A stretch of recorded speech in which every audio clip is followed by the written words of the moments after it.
Bishut Moray Rabotai, with the permission of Hashem, you know, in the parasha of Vaikra, there is there a small aleph, and there is there as well a small mem, al-mukdah. The question is, why Moshe Rabbeinu, he wrote that aleph very, very small? Or why he wrote the mem very, very small? Well, the rabbis, they want to tell us that Moshe Rabbeinu, he was very humble. Moshe Rabbeinu, he didn't want to write in the Torah, Vaikra, that Hashem, he called him. Moshe Rabbeinu, he felt, who I am that Hashem will call me. I mean, I am nothing. Why Hashem, he has a preference. He has a kind of preference on me. Why not somebody else? Why? So Moshe Rabbeinu alav shalom, he wrote the aleph very small. Vaikra, there is Vaikra, that means Hashem, he called Moshe. So the aleph is small. So the letter of aleph is very small. So, and the mukdah as well, it's small. That means that the fire on the mizbeach should be there al mukdah all night, and the mem there, it's small as well. So the question is, I mean, okay, Moshe Rabbeinu, you are humble, okay. You don't want that people. You don't want that people will think that Hashem, he has a preference on you, why you, not the others. But still, why Moshe, he did not ask permission from Hashem? Why? I mean, why he didn't ask permission? I mean, can you imagine the Torah? It's the Torah of Hashem. You cannot decide the size of the letter that you write, small, or medium, or big. I mean, all the letters are written the same way. I mean, you cannot just, excuse me to tell you, when you write a letter to a king, you don't write big letters or small letters. I mean, all the letters that you write, the letters are equal, not small one. I mean, it's not kavod for the king to write a letter like that. So I don't understand. You open the Sefer Torah and you say there, Vaikra, a small letter. The aleph is very, very small. The mem is very small. And it seemed that Hashem, he was not angry against Moshe Rabbeinu. But still, Moshe, why didn't ask permission to write it or not to write it? To write small letters, not to write small letters? And why you did that? I mean, who are you to decide what size to write the letters? I mean, there is only one size. There is no big size and small size. No. This is, my friend, a question that I was having. My friend, I would like to tell you something. You know, there is a Gemara. There is there a mahloket. There is there the Gemara. There is a discussion between Rabbi Elazar and the rabbis Hachamim about a halacha, about a law, if it's pure or impure. So Rabbi Elazar said it's pure. I don't want to go into details. It's just a mashal. For instance, there is something that the rabbis in the Beit HaMidrash, they were discussing. Rabbi Elazar, he said it's pure. Hachamim said no, it's not pure. So Rabbi Elazar, he said, well, if I am right, I want that tree over there to disconnect from the earth and to come here. And that's what happened. The tree, he disconnects himself from the earth, from the ground, whoop, and he came. And the rabbi said, well, even that the tree came, we decide, and we think that it's impure, not, okay? So the Rabbi Ben Ezra said, well, if the law is like me, so I want that river of water there, that she will come here. And that's what happened. And the Rabbi said, no, we don't bring proof from river and not proof from the tree. And Rabbi Eliezer said, okay, if the halacha is like me, the walls of the synagogue will move like an earthquake. And suddenly, Papa, the synagogue started to move. And then Rabbi Yeshua stand up and he screamed at the walls. He said, hey, walls, if there is a discussion here between the rabbis, mind your business, we're here. And suddenly, all the walls of the synagogue, they stop shaking. So Rabbi Elazar said, okay, so what? Now, we don't bring proof from the walls of the Beit HaMikdash. So he said, okay, if the halacha is like me, if the halacha is like me, so I ask Hashem, that Hashem, he will decide if I'm right or wrong, if it's pure, it's or not pure, or impure. And suddenly there is a voice from the Shamayim that said, Rabbi Elazar is right, and it's pure. And Rabbi Yeshua, you know what he did? He stand up. He said, Ribono shel haolam, Hashem, we don't bring proof from the Shamayim. Torah lo b'Shamayim hi. The Torah, it's not up there. The Torah, it's here. We, the rabbis, we decide what to do with the Torah. Hashem, thank you very much. You gave us the Torah a few thousand years ago, but the Torah, it's not anymore up there. As long as the Torah was up there, so it was your decision to decide what to do, what not to do. Now the Torah, it's in our hand. We decide how to deal with the Torah. So please Hashem, don't interfere in what is not your business. Now the Torah it's our business. It's our Torah. It's in earth. It's not over there. It's incredible, huh?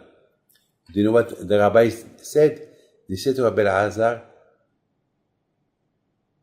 go home, don't come anymore to the Beit HaMidrash. Because the Torah cannot be changed. The Torah said that you have to go after the majority. And here there is the rabbis, a big majority that they said it's impure. And you are only one who said it's pure, so you cannot change the Torah, go home. So at that moment, there was a rabbi who saw Eliyahu Hanavi. And he asked him, you heard what happened in the yeshiva, the Beit HaMidrash, that big discussion between the rabbis, Rabbi Yeshua, and Rabbi Elazar, and what happened? So Eliyahu Hanavi said, yes, I know. So he told him, tell me what's going on up there. So Eliyahu Hanavi said, well, up there Hashem is smiling. He said, Nitzchuni banai, my sons, my children, they beat me. They are right. They have the right to decide. The Torah, it's down here. It's not up there. They have the permission to decide. Because you have to know something. Hashem give to the rabbis the power to decide. Why? Because today we have no prophet. Today, if we want to know something about the Torah, we cannot ask Hashem. Hashem doesn't talk to nobody.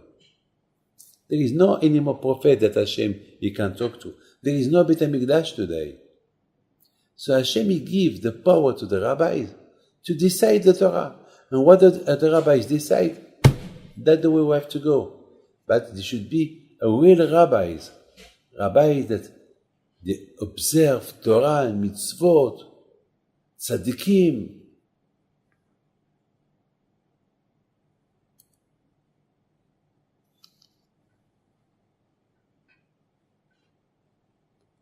Now we understand. Moshe Rabbeinu alav shalom, Hashem, he gave him the Torah. Torah tziva lanu Moshe, Morasha ki Torah tziva lanu. Hashem gives the Torah to Moshe Rabbeinu. And Moshe Rabbeinu, he teach the Torah to the Jews. And Hashem, he said to Moshe Rabbeinu, Moshe, this is the Torah I give you. It's your Torah. So now that Moshe Rabbeinu, he received the Torah from the hand of Hashem. And Hashem, he give him the Torah. Torah lo b'shamayim hi. That means the Torah, it's not up there anymore, it's down here. So Moshe Rabbeinu was a big humble man. So he decided, now that the Torah is mine, and I can decide what to do in the Torah.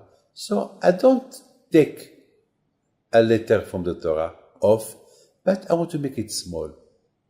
To teach people how humble they have to be. So through writing the Aleph small, it's something to learn from that. That Moshe Rabbeinu alav shalom, he was a big humble man. He didn't feel that it was right that Hashem only to him he called. Why Hashem he doesn't call somebody else? So Moshe Rabbeinu alav shalom, he wrote Aleph, and Hashem was very happy. Hashem, he didn't tell him nothing. He agreed with him. This is the way a Jew should be. A Jew study Torah, he should be humble. A rabbi should be humble. Mukda. The fire should be always small. We compare the Torah as the fire. When you study Torah, you know usually the fire, when you to fight the fire always go up, and the fire burn everything. A fire can burn all city, fire. And the Torah is the same. The more Torah you study, you go up. No, but you have to be mukda. You have to consider yourself very small. This is, Rabotai, the teaching that we learn from that Aleph, that he is small, and that Mem, that he is small.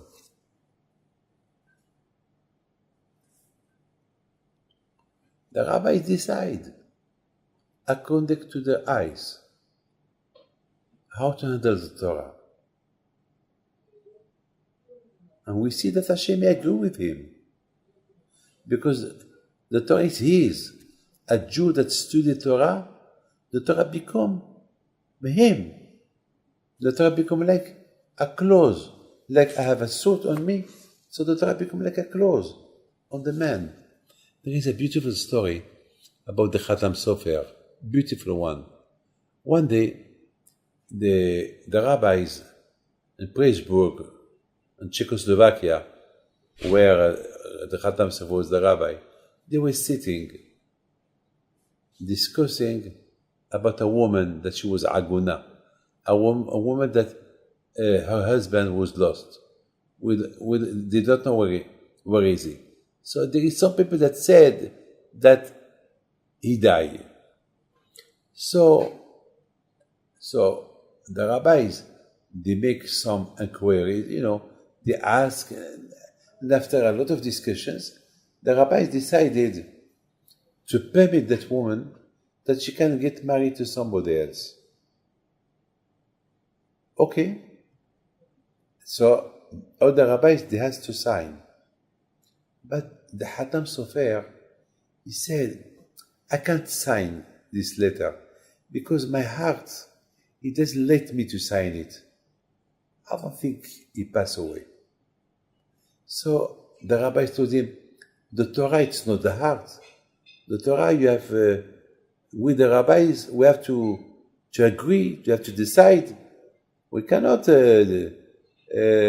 decide my heart doesn't let me to sign. No, we cannot let that woman, poor woman, being like that, aguna, without all her life without having a husband. According to all the information that we have, she can marry somebody else. And the Khatam Sofer still, he said, well, let's wait a little bit, because for the moment I don't feel quite comfortable to sign this paper. You know what happened? It happened that a few weeks later, the man appeared, the husband appeared, and the whole city were talking about the Khatam Sofer. Maybe he's a prophet. Wow, the Khatam Sofer, after so many years, he didn't want to sign this letter that she can marry somebody else. That means that the Khatam Sofer knows everything. So they started to be afraid of him, that he knows everything. So on Shabbat, the Khatam Sofer told them, hey, my friend, I'm not a prophet. When I said, my heart don't let me sign, because I am a part of the Torah. When you love the Torah become a part of you. And the Torah will not let you make a mistake. So, Baruch Hashem, my friends, according to my friends, this woman, she was permitted, she had the permission to get married. And they were right. And they were right. And because they were right, because they did all the information that they collected, it was that the husband of this woman passed away, so she can get married. So they are right. And because they love so much the Torah, so Hashem made that my heart didn't let me. So all of us were partners.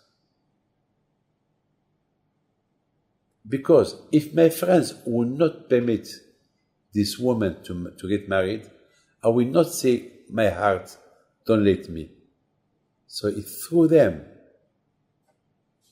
So we're all partners. My friends, this is Shavuot. We receive the Torah. Everyone is a part of the Torah. Everyone receives his portion of the Torah. Every Jew receives his portion.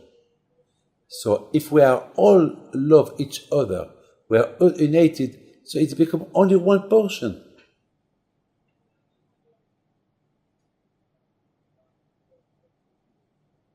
Look, when you do the challah, you have a big challah.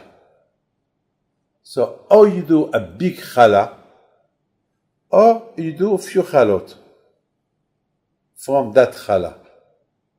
But all those chalot that you did, they came from the main challah. Even that they are separated, the same the Jews. Even that we are separated. My name is Pinto, this one is Cohen, this one is Schlesinger, this one is Baba. We come from the same father. Abraham, Yitzhak, Yaakov.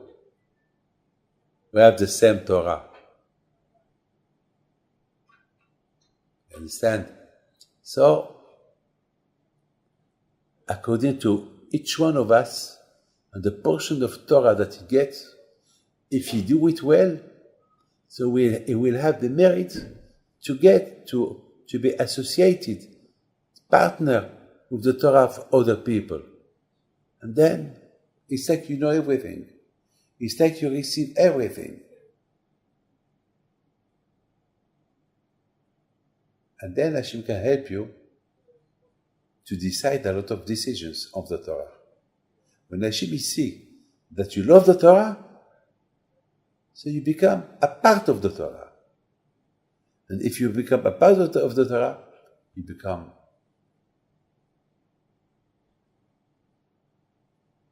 a partner of Hashem on everything. So now we understand. Moshe Rabbeinu alav shalom, he was the first one to teach us that we can take decisions about all what Hashem said to do. Hashem gave us the Torah. Torah is not up there anymore, it's here. So we are decided. We decide how to go in the direction of the Torah. Of course, without changing what the Torah said. Understand? I mean, you know, a pilot. A pilot, when he take off, he knows what to turn. I mean, at the beginning, he take off, he goes straight, and after he decide which route to take. But he should respect all the rules of the plane. He cannot do a mistake. Not instead of taking up, he will go down. He will crash. You have to respect all the rules. The same way with the Torah. When you respect all the rules of the Torah, so the most important is l'chilach be'ekvei hatzon. You have to go, according to what Hashem wants from you.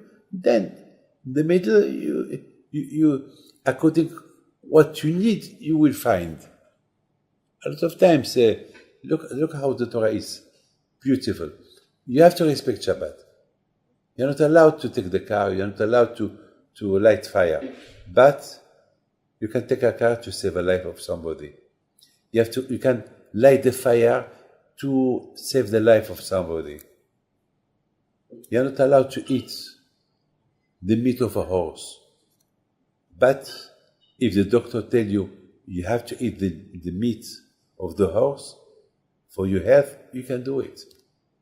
So, because the Torah said, the Torah was given to live, not to die. I wish you well.